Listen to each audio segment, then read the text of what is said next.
इतिहास में कुछ नाम ऐसे होते हैं जिनके बारे में लगता है कि सब कुछ लिखा जा चुका है, लेकिन फिर भी एक सवाल बचा रह जाता है कि ये इंसान ऐसा क्यों बना।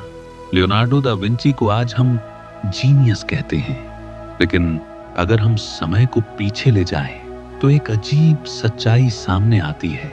लियोनार्डो की जिंदगी में शुरुआत से ही बहुत कुछ अधूरा था। जन्म, शिक्षा, काम और कई सपने। तो सवाल यही है, इन्हीं अधूरेपन से लियोनार्डो दा विंची कैसे बने। 5 अप्रैल 1452, इटली का टस्कनी इलाका। विंची के पास एक छोटा सा गांव अनकियानो, यहीं जन्म हुआ लियोनार्डो का। लेकिन यह जन्म उस समय के समाज के हिसाब से सामान्य नहीं था। लियोनार्डो शादी से पहले पैदा हुए थे।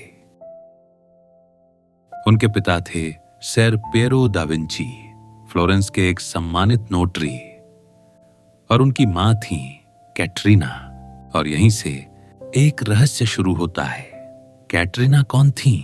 इस सवाल पर इतिहास आज भी एक राय नहीं रखता। कुछ उन्हें किसान महिला बताते हैं, कुछ नए शोध उन्हें दास पृष्ठभूमि से जोड़ते हैं। सच क्या है, यह आज भी पूरी तरह तय नहीं है। लेकिन एक बात साफ है, इस जन्म ने लियोनार्डो को शुरुआत से ही समाज की मुख्य धारा से थोड़ा अलग कर दिया। लियोनार्डो की पढ़ाई उस समय की पारंपरिक पढ़ाई जैसी नहीं थी। उन्होंने न तो लैटिन सीखी और न ही ग्रीक, इसलिए वे अरस्तु या प्लेटो को मूल भाषा में नहीं पढ़ सकते थे। उनकी शिक्षा बहुत बुनियादी थी, पढ़ना, लिखना और सामान्य गणित, बस इतना ही। उस दौर में इसे एक बड़ी कमी माना जाता था, क्योंकि बिना लैटिन के आप विद्वान नहीं माने जाते थे। लेकिन यहीं एक सवाल उठता है, अगर लियोनार्डो शास्त्रीय शिक्षा पाते तो क्या वे बाकी विद्वानों की तरह ही सोचते? शायद हाँ, और शायद यहीं से उनकी कहानी कभी शुरू ही नहीं होती, क्योंकि लियोनार्डो किताबों की भाषा नहीं जानते थे। उन्होंने एक अलग रास्ता चुना। वे सवालों के जवाब किताबों में नहीं ढूंढते थे, वे जवाब अपने आसपास देखते थे। अगर उन्हें जानना होता कि कोई चीज कैसे काम करती है, तो वे उसे खुद देखकर समझने की कोशिश करते थे। यहीं से उनके जीवन का सबसे अहम नियम बना, जो देखा नहीं उसे माना नहीं। बाद में वे खुद को कहते हैं ओमो सांझा लेतेरे, यानी बिना शास्त्रीय पढ़ाई का इंसान। यह कोई शिकायत नहीं थी, यह एक घोषणा थी। लियोनार्डो का शिक्षक कोई स्कूल नहीं था, उनका शिक्षक था प्रकृति।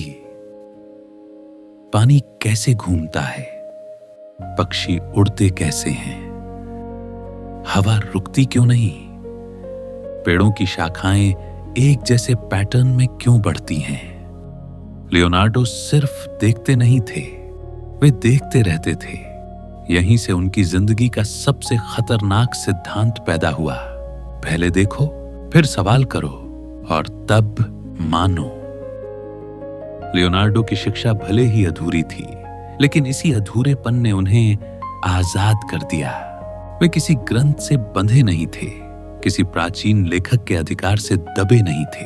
वे सीख रहे थे सीधे दुनिया से, और शायद इसी वजह से वे आगे चलकर दुनिया को एक अलग नजर से देखने लगे। लगभग 14 साल की उम्र में लियोनार्डो फ्लोरेंस पहुंचे। उन्हें भेजा गया आंद्रेया डेल वेरोचियो की वर्कशॉप में। यह सिर्फ पेंटिंग की जगह नहीं थी, यह एक मेकिंग लैब थी। यहां उन्होंने सीखा धातु कैसे ढाली जाती है, रंगों की केमिस्ट्री, लकड़ी और मशीनों का संतुलन, ड्राइंग और मैकेनिक्स। और यहीं उनके दिमाग में एक और सवाल बैठ गया, कला और विज्ञान अलग क्यों हों। 1472 ईस्वी में वे सेंट ल्यूक गिल्ड के सदस्य बने। अब वे एक मान्य कलाकार थे।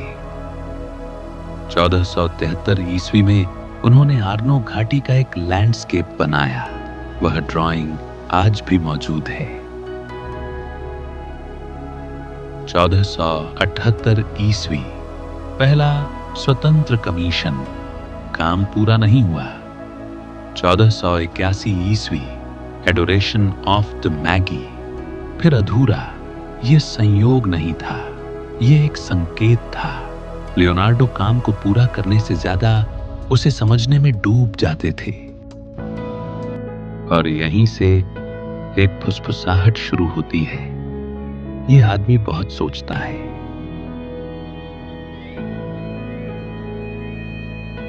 फ्लोरेंस में बहुत कलाकार थे, प्रतिस्पर्धा थी, स्थायी पैसा भी नहीं था।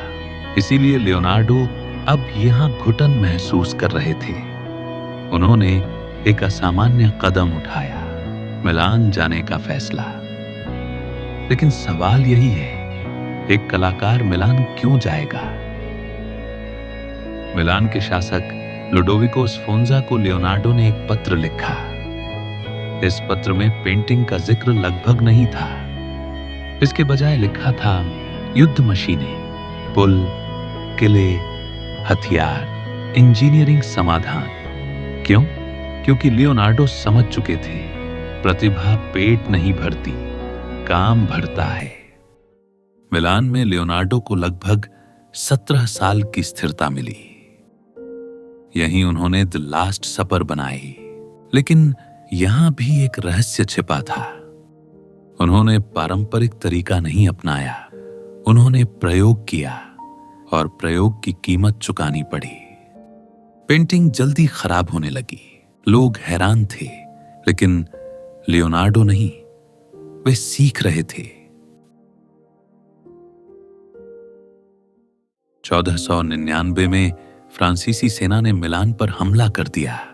लुडोविको स्फोंजा गिर गए और लियोनार्डो एक बार फिर सब कुछ छोड़ने पर मजबूर हो गए। लेकिन अब एक फर्क था। अब लियोनार्डो सिर्फ कलाकार नहीं थे, वे एक सवाल बन चुके थे, और इस सवाल का जवाब अब भी आना बाकी है।